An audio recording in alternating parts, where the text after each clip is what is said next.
Hello Africa, you're welcome once again to AgroLink on AAU TV. AgroLink is a platform where we showcase and highlight our cultural activities on the continent. And for this episode, we are still on our engagement on the promotion of sustainable agricultural practices from the perspective of higher education institutions in the country. My name is Nana Ismail Bassam. We'll go for a short break, and when we come back, we shall continue with this discussion. Do stay tuned. Hello Africa, you're welcome to AgroLink on AAU TV. AgroLink is a program that aims at showcasing and highlighting agricultural activities on the continent.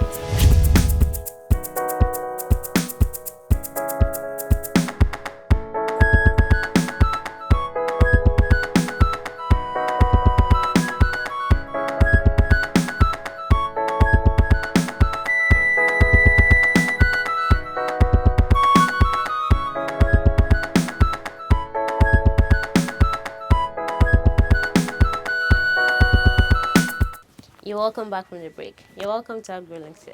Thank you. Okay, can you please introduce yourself? Okay, so my name is Dr. Francis Kumi.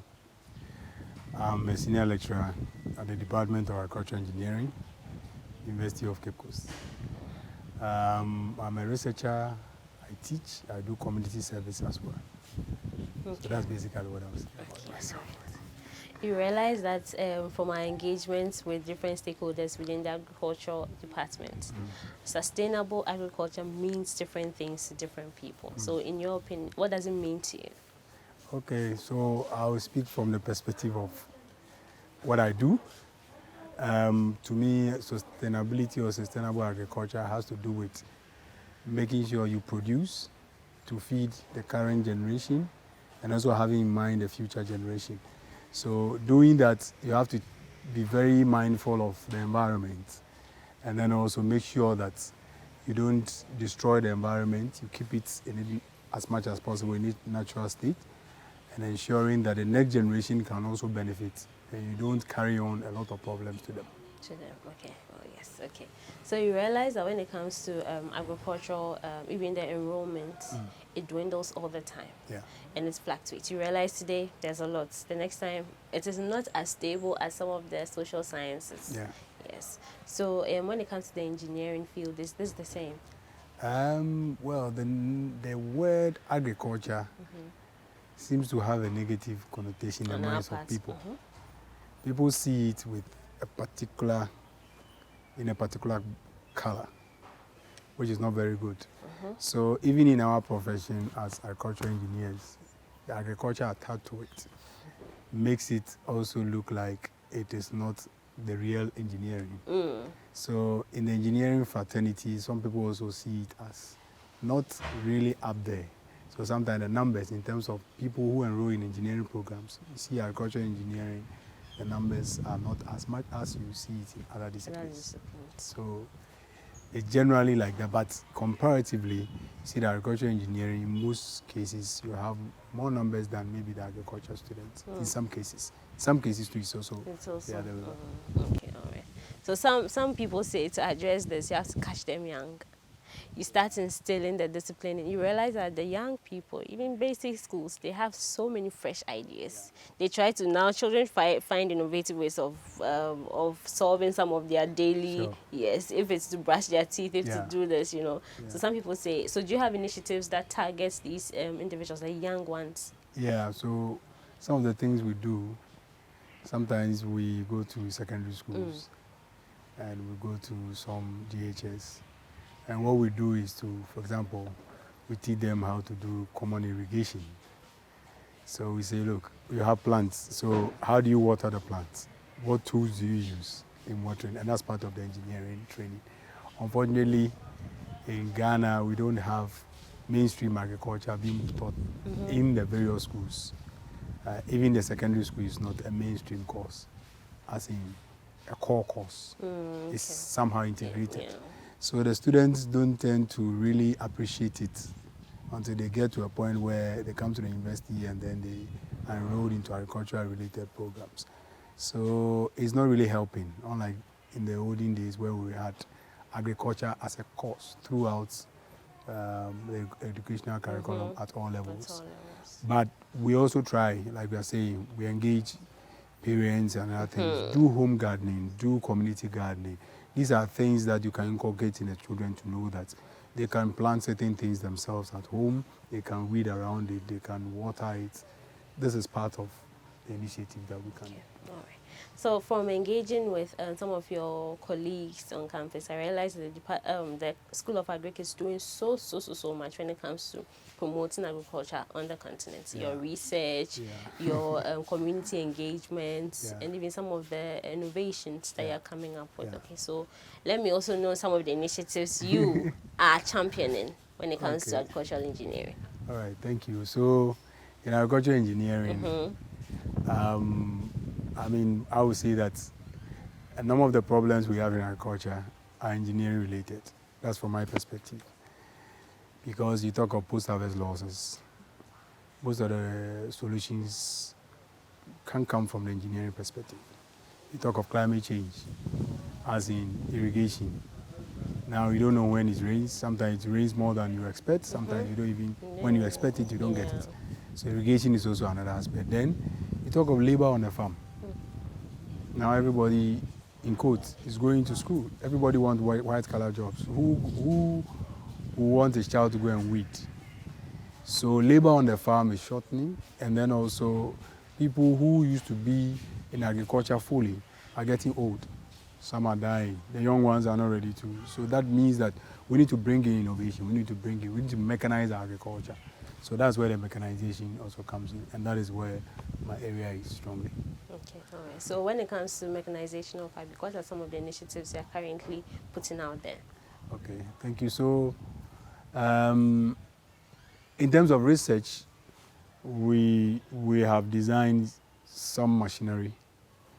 Some of them are at the prototype stage that we hope that when it is fully developed, we can roll out to help farmers. At a point also, I do some consultancy work where I go train some machinery operators. Some of them are engineers. Some of them are not engineers. And then other organizations who need my services, sometimes I go to offer some technical backstopping and advice on how to procure certain equipment here and there. So these are some of the things that I do. You realize when it comes to mechanization of agriculture, people say the reason they don't even venture into agriculture is because of the expenses that you have to incur. Yeah. From land to the resources to maintenance and even have it all along the value chain. Yeah. People say agric is expensive. Yeah. They see their parents who might have been in it doing the manual way, and then you really don't move fast. When you don't move fast, you don't make much. Yeah. Agric went down on a large scale. All other things being equal, presents more opportunities. Exactly. And then even to mechanize inputs or on your farm or even outputs, you realize that it requires a lot of money. A lot. And this is something that if you're pushing for entrepreneurship, people might not be able to meet these requirements. So how is your institution helping to assist individuals from this? Okay, so thank you. I mean, when it comes to mechanization, like you said, everybody's thinking of a big tractor, the big combine harvester, Exactly. The big machines. But when you go to Asia, China, Japan, and Korea and other places, their farm sizes are not as big as compared to, in Europe and in America. They have smaller farm sizes like ours. Our farmers are predominantly smallholder farmers. But unfortunately, when government and other institutions import machinery, they don't look at our land sizes and what will work for us. They go import the very big machines that may not suit our context and may not be suitable, for the smallholder economically. So that's what put a lot of people off. Because when you look at the cost of tractor, brand new tractor, it's beyond the economic power of the smallholder farmer. So what we do is that either we put them in groups, we encourage them to form cooperatives or farmer groups, then they can acquire one of them and share. Because when a tractor plows my field today, you can go to the next one to plow, and all of us benefit. At the end of the day, if I only own one tractor, I don't share with anybody. After plowing my field, to be sitting there. So Yeah, there's wear no and value tear. for money. So that's one aspect. Another aspect we are also trying to encourage, like the Asian context, is to let us step down the machines. Let us get smaller machines. It's not everybody who needs a very big machine. We have to build tailor-made machines that fit our context, that can easily be bought by our farmers. So if you have a planter, a very big planter, the one who is planting just needs some small plant. Can't we develop something like that for the person so that the person can easily buy and then also use it? So that is how we are looking at it. We are looking at it in terms of contextualizing it, making it suitable for our land tenure system and our farmers. Okay, all right. And interestingly, it was mentioned that you're handling a rice thresher initiative. Can you take us through this initiative? Well, so it's not really about threshing alone, but the project I was privileged to work in or with that organization, I had the opportunity to, technically advise and procure all the machinery along the value chain of the rice. I mean the rice value chain. So what we did was that it was in the central region, sponsored by another organization. We realized that central region has a lot of potential for rice production and processing. So we needed to automate it, we needed to mechanize it. So we bought the machines from the tractor to the plow, to the planter, that's the seeder, to the seed. We can do direct seeding and we can do transplanting. Transplanting is when you have put it on the bed or something and you are putting it to the soil, the actual place.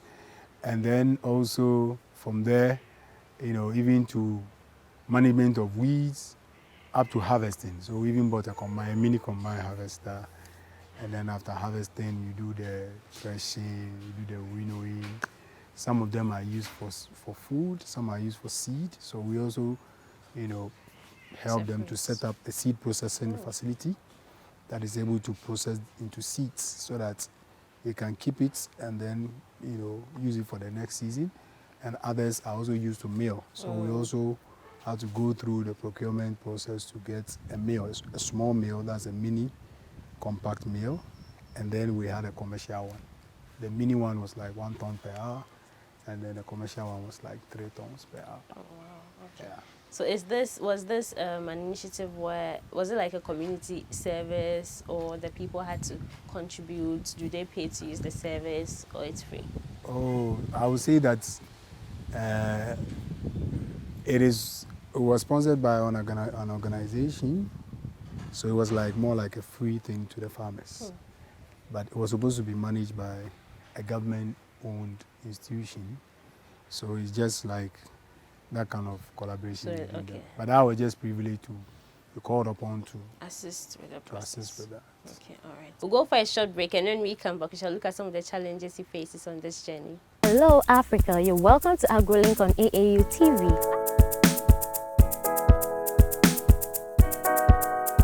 AgroLink is a program that aims at showcasing and highlighting agricultural activities on the continent.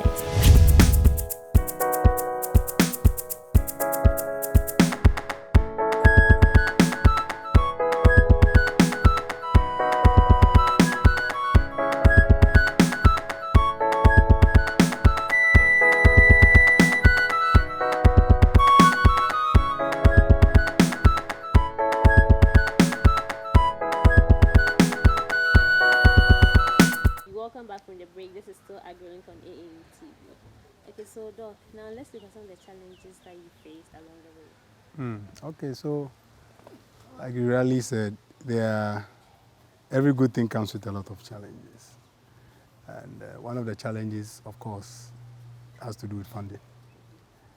If you have a very good idea, you have conceived, some design in mind you want to come up with, who will fund your work? Most of the funding that comes are more favorable to the social sciences and the humanities. Sometimes the hardcore sciences are not really given the full attention by international organizations. even more when it has to do with engineering and coming up with something. So these are some of the challenges. This is one of the challenges that we have. But nevertheless, we don't give up. What we do is we make sure the little resources that we have, we are able to come up with something. We encourage them, because if you don't help yourself, if you don't put in something, somebody will not see what you are doing and support you. So that's what we do. Another thing also that, another challenge is that a number of for some reason, there's a pattern. The young ones coming up, some of them, a number of them are not interested in the hard engineering part. They want a little bit of a soft science. I'm not saying that it is soft as in the loose sense, but when you say come and then develop a machine, then they go like, hey, when will I finish school? Okay. Yeah, so when it comes to project work, you have like 6 months to finish your project work, and then they are now coming to design and build a machine. So it's like they put a number of them off, and also because of the cost associated with it. So these are some of the things, and the way to go around is sometimes I put them in groups. Sometimes I let them do what they can, then the next person takes over.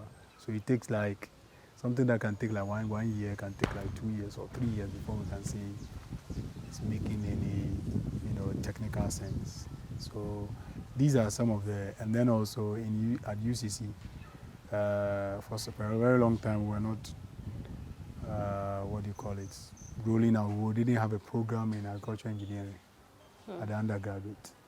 So most of the students that we're handling were agriculture students. Oh, okay. Yeah, but some of them don't come from very strong mathematics background. So when you are pushing the engineering, there's a limit to which you can go.